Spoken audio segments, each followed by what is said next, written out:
Airport ज़राए के मुताबिक अब मोहम्मद उमैर रिपोर्ट कर रहे हैं, इसी खबर से याद आया कि मोहम्मद उमैर की खबर है कि एयरपोर्ट के ऊपर पिछले दिनों जो इल्ज़ाम था, आपको पता है, इकरारुल हसन साहब के ऊपर कि उन्होंने लड़ाई की। अब उन पर एक नया इल्ज़ाम लगाया जा रहा है, पता नहीं कितना दुरुस्त है, लेकिन वजह तो उसकी बनती हुई सामने नजर आती है कि उन्होंने लड़ाई जानबूझकर की थी, क्योंकि वो बैरून मुल्क से 16 बैग्स अपने साथ लाए थे।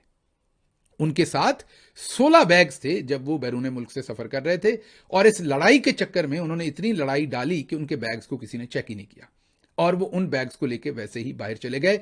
तो बुनियादी तौर पर अब उन पर इल्जाम लगाया जा रहा है कि वो असल में अपने बैग्स को छुपा के ले जाना चाहते थे, जिसके लिए उन्होंने एयरपोर्ट के ऊपर सारा ड्रामा किया। और जाहिर है इसमें से ये भी इल्जाम निकल रहा है कि कहीं उसमें भी शराब या कोई और ऐसे मामला तो नहीं थे।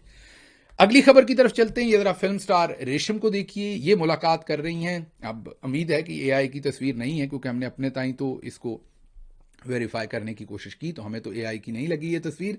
अगर हो तो माजरत, लेकिन मेरा ख्याल है नहीं, हमने अपने तौर पर इस पर काम किया।